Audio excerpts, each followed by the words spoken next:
Hey everyone, welcome to another episode of Renton Reflects. I have always known Charlie Chaplin to be an influential entertainer.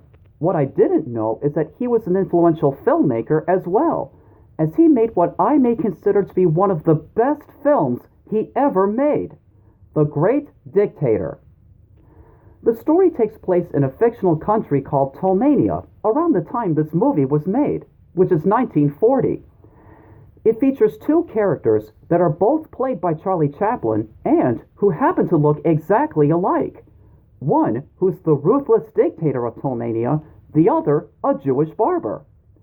Now, the barber had been in a plane accident while serving his time in World War I, and as a result, suffered from amnesia, spending many years in the army hospital recovering.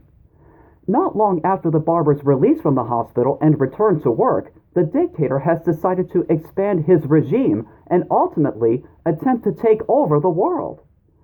As soon as the barber regains his memories of World War I and becomes more aware of the persecution the Jewish population of Tomania is facing, he decides to band together with his Jewish neighbors and rebel against the fascist dictator and attempt to bring him down. This movie is absolutely brilliant. Not only is it a brilliant satire of Adolf Hitler, but it's also a brilliant satire of dictatorship in general. One example of a running gag involves a sculptor and a painter who are always on standby, so that whenever the dictator would run in to do a dramatic pose, the sculptor and the painter would respectively get to work in creating a sculpture and a portrait of his likeness. Now that is hilarious. One other thing that makes this film very notable is the speech that's given at the very end. Without giving anything away, it's so simple in its message, yet it's also so poignant that it resonates, maintaining such high relevancy even to this very day. I especially like how this movie masterfully interweaves elements of comedy, politics, and satire all into one. It's one of those movies that you just have to see before you die.